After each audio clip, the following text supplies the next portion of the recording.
Hello students, चलो अभी हम लोग आज वाशिंग सोडा के बारे में पढ़ते हैं। तो सबसे पहले हम लोग देखते हैं कि इसका केमिकल नेम क्या होगा। तो इसका जो केमिकल नेम होता है इसको बोलते हैं सोडियम कार्बोनेट डेकाहाइड्रेटेड। अब डेकाहाइड्रेटेड का मतलब क्या है कि भाई इसमें 10 मॉलिक्यूल वाटर के जुड़ जाते हैं क्रिस्टलाइजेशन के दौरान, और इसका फॉर्मूला होता है Na2CO3.10H2O। तो ये वॉशिंग सोडा की बात हो गई, तो आप लोग इसको नोट कर लीजिए। अब हम लोग ज़रा धीरे धीरे करके आगे बढ़ेंगे। अब हम लोग देखते हैं कि भाई इसकी प्रॉपर्टीज क्या क्या है, तो इसको आप नोट भी करते रहिएगा साथ साथ। अब इसके बारे में हर एक चीज पॉइंट वाइज आप करके नोट करते रहिएगा। पहली चीज, वॉशिंग सोडा क्या है? It is a transparent crystalline solid. It is a transparent crystalline solid. ये ट्रांसपेरेंट कलर का क्रिस्टलाइन सॉलिड होता है। अच्छा, और ये वाटर में सॉल्युबल है। वॉशिंग सोडा नाम है तो भाई आपको ऐसे मालूम चल गया होगा कि it is soluble in water. Okay, तो ये वॉशिंग सोडा, और वॉशिंग सोडा का यूज आप लोग को पता ही है। अब याद रखो, इट्स सॉल्यूशन। अच्छा, मैंने बात किया था वॉशिंग सोडा का सोल्यूशन कैसा होता है, बेसिक नेचर का होता है। तो ये क्या करेगा, अगर बेसिक नेचर का है या फिर अल्कलाइन नेचर का है तो ये क्या करेगा, रेड लिटमस को ब्लू करेगा। तो it's solution turns red litmus to blue. तो इसका जो सॉल्यूशन होता है रेड लिटमस को ब्लू करता है। अब देखो, वॉशिंग सोडा जो हमारा है उसका जो है chemical name sodium carbonate decahydrated है। It is a transparent crystalline solid. It is soluble in water. And third property it's solution turn red litmus to blue. ये बातें आपको समझ में आ गई होंगी। अच्छा, एक और पॉइंट भी आप लिख सकते हो, ये भाई वॉशिंग में या क्लींजिंग एक्शन में वर्क करता है। तो लिख सकते हो कि डिटर्जेंट प्रॉपर्टीज या फिर क्लीनिंग प्रॉपर्टीज इसकी क्या होती है। आप इसको जो है अगर वाटर में डालो, उसमें कपड़े डाल दो, तो भाई ग्रीस और डर्ट जो होते हैं उनको ये रिमूव कर देता है। तो ये था प्रॉपर्टीज। अब मैं जो आपको अगला पॉइंट बताने जा रहा हूँ, अब यहाँ पे आप कंसंट्रेट करिए। सबसे पहली बात, ये मेन स्टार्ट हो गया प्रोडक्शन। तो वॉशिंग सोडा का जो प्रोडक्शन है ये बहुत इंपॉर्टेंट है, ध्यान से समझना। तो इसके प्रोडक्शन में 3 स्टेप होते हैं, टोटल 3 स्टेप होते हैं। पहला स्टेप क्या होता है, पहले स्टेप में हम बनाते हैं production of sodium hydrogen carbonate. Production of sodium hydrogen carbonate, पहला स्टेप। तो there are 3 steps of the production of washing soda. First step is production of sodium hydrogen carbonate. तो आप स्टेप लिखिएगा, मैं बोल दे रहा हूं। When a cold concentrated solution of क्या, सोडियम क्लोराइड, जिसको हम लोग किस नाम से जानते हैं, brine solution. When a cold concentrated solution of sodium chloride reacts with किससे, ammonia and carbon dioxide. When a cold concentrated solution of sodium chloride, जिसको हम लोग ब्राइन सोल्यूशन बोलते हैं, is reacted with ammonia and carbon dioxide, then sodium bicarbonate is formed along with ammonium chloride, NH4Cl it is। तो ये हमारा पहला process हो गया कि हमने क्या किया, पहले एक एक्वस सोल्यूशन लिया, किसका, एक्वस सोल्यूशन लिया सोडियम क्लोराइड का। अमोनिया और कार्बन डाइऑक्साइड से रिएक्शन करवाया तो ये बन गया सोडियम हाइड्रोजन कार्बोनेट, यहाँ लिख लीजिएगा आप लोग, साथ में बन गया अमोनियम क्लोराइड।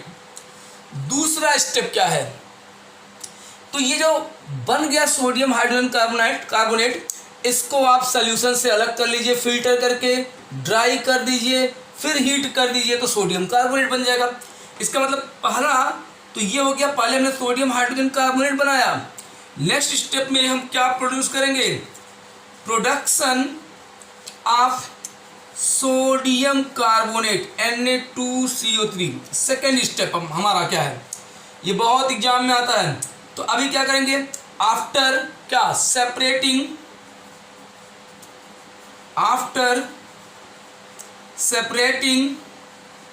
क्या जो बन गया सोडियम बाइकार्बोनेट या sodium hydrogen carbonate, okay, from the solution on heating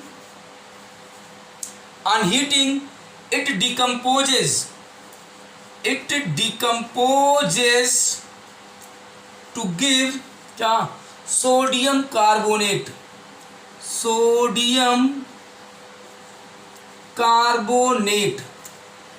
साथ में कार्बन डाइऑक्साइड और वाटर भी बनेगा। नीचे आप लोगों को दिख रहा है, चलो ठीक है, वहाँ पे मैं यहाँ पढ़ दे रहा हूँ एक बार। तो after separating sodium bicarbonate on heating it decomposes to give sodium carbonate. अब इसका रिएक्शन क्या होता है मैं यहाँ लिखूँ क्योंकि मैंने देख लिया, ये नीचे दिख नहीं रहा आपको, तो रिएक्शन लिख लीजिए। ये आपका सोडियम हाइड्रोजन या फिर सोडियम बाइकार्बोनेट था, इसको हीट किया, पहले सॉल्यूशन से फिल्टर करके अलग कर लिया, ड्राई कर लिया, फिर हीट कर दिया तो बन गया सोडियम कार्बोनेट। और किसी भी मेटल के बाइकार्बोनेट या कार्बोनेट को हीट करने पे कार्बन डाइऑक्साइड गैस भी निकलती है, ये बात कभी भूलना नहीं। तो यहाँ पे कार्बन डाइऑक्साइड निकलेगा और वाटर भी निकल गया। अब क्या करना है, अब आपके पास ये सोडियम कार्बोनेट आ गया। इस सोडियम कार्बोनेट को हम लोग सोडा ऐश भी बोलते हैं, इसको हम लोग सोडा ऐश भी बोलते हैं, ओके। और आप इसको एनहाइड्रस सोडियम कार्बोनेट भी बोल सकते हो क्योंकि इसमें कोई वाटर का मॉलिक्यूल नहीं है। तो आप यहाँ पे इसको एनहाइड्रस सोडियम कार्बोनेट भी लिख देना, ये बहुत जरूरी बात था, मैंने ऑनलाइन क्लास में आपको बता दिया था इसके बारे में। अगर वाटर ऑफ क्रिस्टलाइजेशन इसमें प्रेजेंट नहीं है तो हम लोग एनहाइड्रस वर्ड यूज करेंगे। तो अब ये सोडियम कार्बोनेट आ गया, अब इसको क्या करो, फ्रेश वाटर में डिजॉल्व करो। तो स्टेप नंबर 3 पे आ जाओ। स्टेप नंबर 3 हमारा क्या है, क्रिस्टलाइजेशन। क्या है, क्रिस्टलाइजेशन। तो अब क्या करेंगे, तो ये जो एनहाइड्रस सोडियम कार्बोनेट है, एनहाइड्रस सोडियम कार्बोनेट दिख रहा है, anhydrous sodium carbonate is dissolved in water and recrystallized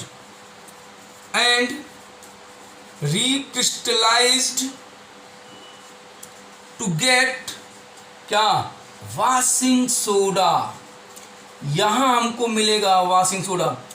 तो इसका मतलब है ये जो सोडियम कार्बोनेट जिसको सोडा ऐश भी बोलते हो और एनहाइड्रस सोडियम कार्बोनेट भी बोल रहे हो, इस सोडियम कार्बोनेट को वाटर में डिजॉल्व कर दो। और जब वाटर में डिजॉल्व करके इसका सैचुरेटेड सोल्यूशन बनाओगे और उसको वापस रिक्रिस्टलाइज करोगे तो ये 10 मॉलिक्यूल वाटर के इसमें जुड़ जाएंगे। आपने क्रिस्टलाइजेशन के बारे में क्लास 9th में पढ़ा होगा, बताया गया होगा कि जब किसी हॉट सैचुरेटेड सोल्यूशन को हम लोग कूल करते हैं तो जितना भी एक्स्ट्रा सॉल्यूट होता है वो क्रिस्टल से बाहर आ जाता है और उस दौरान कुछ मॉलिक्यूल वाटर के भी उसमें ऐड हो जाते हैं। जितने मॉलिक्यूल वाटर के उसमें ऐड होते हैं उसको बोलते हैं वाटर ऑफ क्रिस्टलाइजेशन। तो ये है हमारा वॉशिंग सोडा। इसका मतलब क्या है जरा हम लोग समझते हैं फिर से एक बार।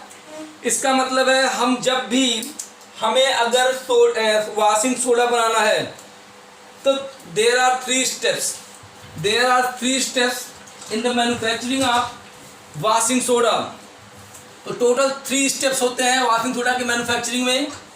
पहला स्टेप क्या है आपका, मैंने बताया production of sodium hydrogen carbonate. Production of sodium hydrogen carbonate, जब आपने सोडियम हाइड्रोजन कार्बोनेट बना लिया, कैसे बनाया, जब cold and concentrated aqueous solution of sodium chloride को कार्बन डाइऑक्साइड और अमोनिया के साथ रिएक्ट कराओगे तो तुम्हारा उस समय सोडियम हाइड्रोजन कार्बोनेट बन जाएगा।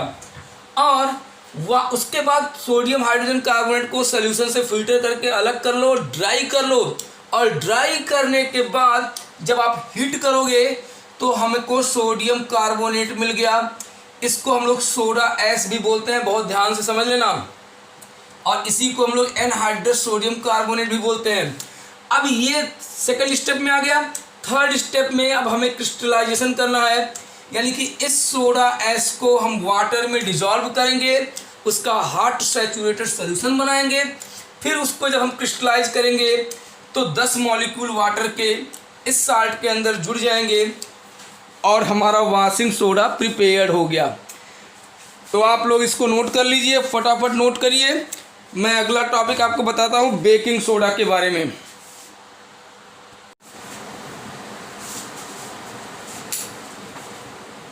ओके, अब जरा आप लोग देखिए, हम लोग बात करेंगे बेकिंग सोडा की। तो भाई बेकिंग सोडा का मतलब पहले भी बता चुका हूँ, केमिकल नेम क्या है, सोडियम हाइड्रोजन कार्बोनेट। तो सोडियम हाइड्रोजन कार्बोनेट को हम लोग बोलते हैं baking soda and the formula is NaSCO3। Okay, अब इसमें कुछ प्रॉपर्टीज और यूजेज मैंने सभी एक ही साथ लिखा हुआ है, क्योंकि ऐसे एग्जाम में भी पूछ लेगा, आपको अलग अलग पूछता नहीं कि यूजेज क्यों लिखिए। तो जरा ध्यान से देखो, बेकिंग सोडा क्या है, it is a white crystal, it is a white crystal which are sparingly soluble in water, sparingly soluble in water. Second क्या है, it is non corrosive base. तो कभी कभी ये पूछ सकता है कि कोई एक एग्जाम्पल दीजिए बेस का जो नॉन करोसिव हो, तो it is a non corrosive base. Okay, तीसरी बात, ये दोनों पॉइंट नोट हो गया। तीसरी बात, action of heat on baking soda, action of heat on baking soda.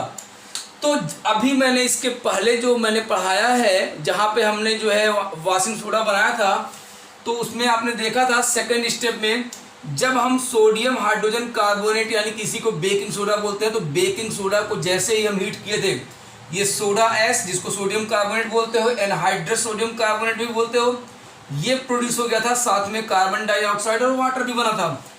तो what is the action of heat, तो जैसे ही हम सोडियम बाइकार्बोनेट या सोडियम हाइड्रोजन कार्बोनेट को हीट करेंगे तो क्या फॉर्म होगा, sodium carbonate, carbon dioxide and water. Next, अब इसके यूजेस देख लो, दो यूजेस हैं यहाँ पे, दो यूजेस भी लिख लेना, इंपॉर्टेंट है इसलिए सब लिख रहा हूं मैं। It is used as antacid, पहले भी बताया था, एंटासिड का मतलब एसिड का एंटी, मतलब जो एसिडिटी को रिमूव कर दे उसको बोलते हैं एंटासिड। तो मैग्नीशियम हाइड्रोक्साइड का भी नाम मैंने बताया था, याद रखना वहाँ पे। तो इसको चूंकि टाइम कम लगे इसलिए मैं पहले से लिख दे रहा हूँ, इसको नोट भी कर लेना, वैसे आप लोग लिख सकते थे पहले भी। तो it is used as antacid, it is used as antacid to remove the acidity of the stomach. तो जब आप ओवर ईटिंग करते हो, कुछ ज़्यादा खा लेते हो, तो स्टमक के अंदर HCl प्रोड्यूस होता है, जो कि आपके फूड को डाइजेस्ट कराने का काम करता है। तो अगर वो ज़्यादा मात्रा में प्रोड्यूस हो गया ओवर ईटिंग की वजह से, तो आप लोग इनो खाते हो, इनो में यही होता है सोडियम का हाइड्रोजन कार्बोनेट, जो आपके एसिड से रिएक्शन करके कार्बन डाइऑक्साइड फॉर्म कर लेता है और आपकी एसिडिटी दूर हो जाती है। तो it is used as antacid to remove the acidity of the stomach.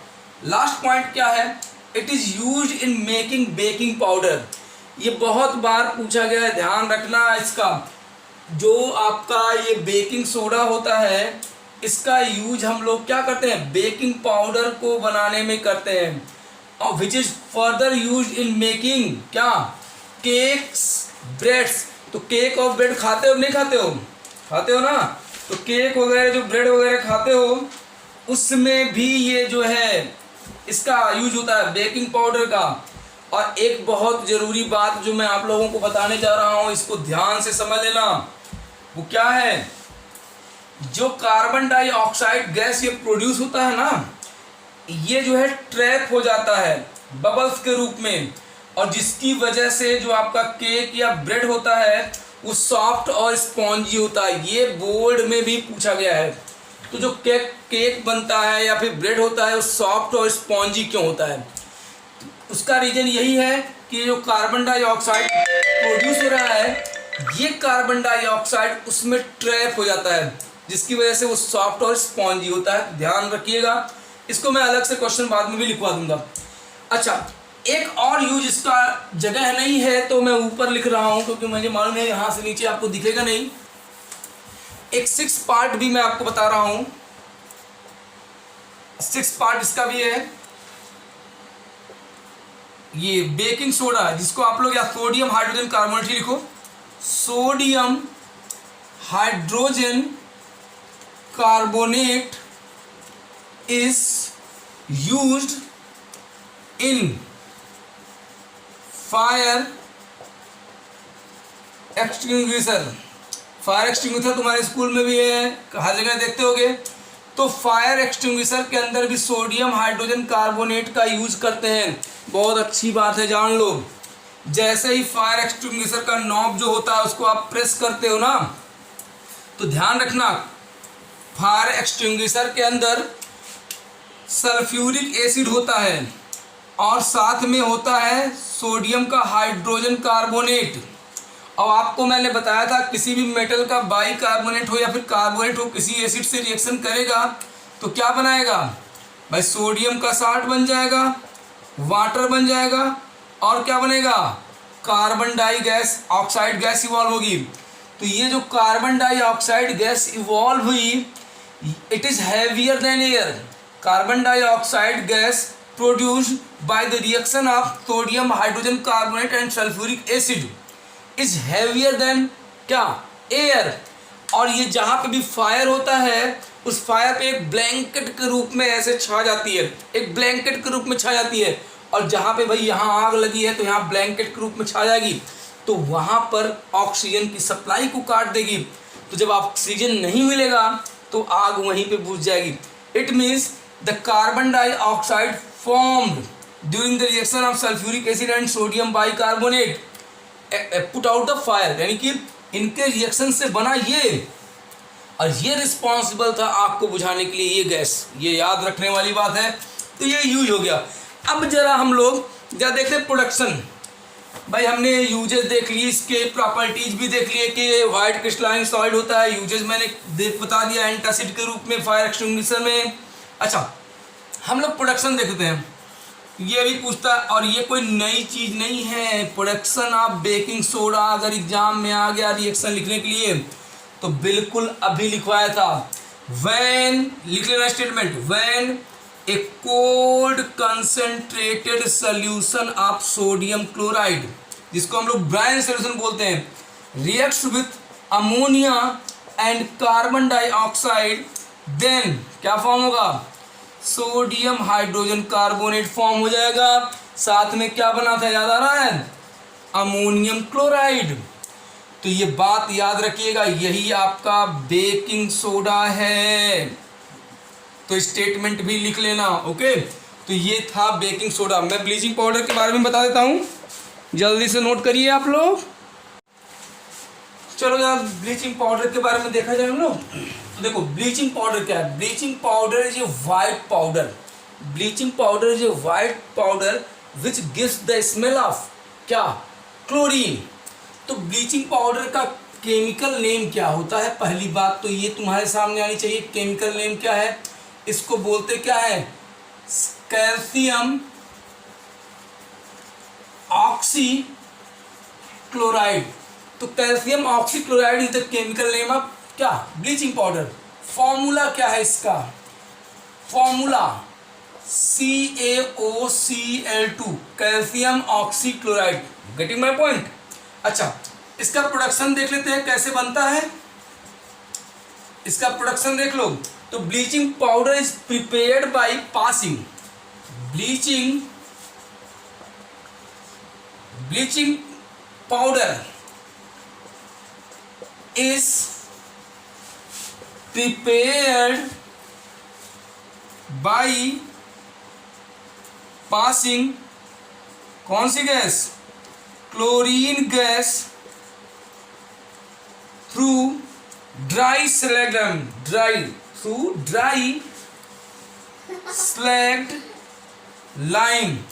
Dry slaked lime. Okay, तो कैल्शियम का हाइड्रोक्साइड, यह है आपका स्लैग्ड लाइम। क्लोरीन गैस जैसे ही पास करेंगे आप, बन जाएगा CaOCl2। इसी को क्या बोलते हैं? Bleaching powder. ब्लीचिंग पाउडर, और इसका नाम क्या है? Calcium oxy chloride. जल्दी से नोट करिए इसको, फटाफट नोट करिए आप लोग। हो गया? अब देखिए, अब ब्लीचिंग पाउडर की बात कर लिया हमने। अब ब्लीचिंग पाउडर के यूजेज आप लिख लीजिए। यूजेज लिखो। देखो, पहली चीज है, bleaching powder is used as disinfecting drinking water supply. Bleaching powder is used for disinfecting drinking water supply. लिखते जाओ, लिखते जाओ। Uses, bleaching powder is used for disinfecting, कई बार बता चुका हूं, ड्रिंकिंग वाटर सप्लाई। हो गया? अच्छा, दूसरी चीज क्या है, लिख लो। Bleaching powder is use for manufacturing of chloroform. पहला पॉइंट ये हो गया, it is used for manufacturing of chloroform. Chloroform समझ रहे हो? अरे क्लोरोफॉर्म जिससे सुंघा के तो लोग बेहोश कर देते हैं, CaCl3, इसको ट्राई क्लोरोमेथेन भी बोलते हैं, IUPAC। जब मैं ऑर्गेनिक केमिस्ट्री पढ़ाऊंगा तो वहाँ बताऊंगा भी। अच्छा, अब वहाँ पे ये दो मेन लिख लीजिए, ज़्यादा नहीं इसमें। और बहुत सारे केमिकल इंडस्ट्रीज में ऑक्सीडाइजिंग एजेंट के रूप में भी होता है, तो लिख लीजिए, लिख लीजिए, लिख लीजिए। Bleaching powder is also used as oxidising agent in many chemical industries. एक और पॉइंट लिख लीजिए, bleaching powder is also used as oxidising agent in many chemical industries. Okay, तो हम सारे मेन पॉइंट्स को कवर कर रहे हैं। हमें लगता है कि ये सारी चीज़ें हम बोलेंगे तो आप जरूर नोट करेंगे, इसलिए फटाफट इसको नोट कर लो। ओके, तो फटाफट इसको नोट कर लो, ये बहुत इंपॉर्टेंट पॉइंट्स थे। Okay, thank you.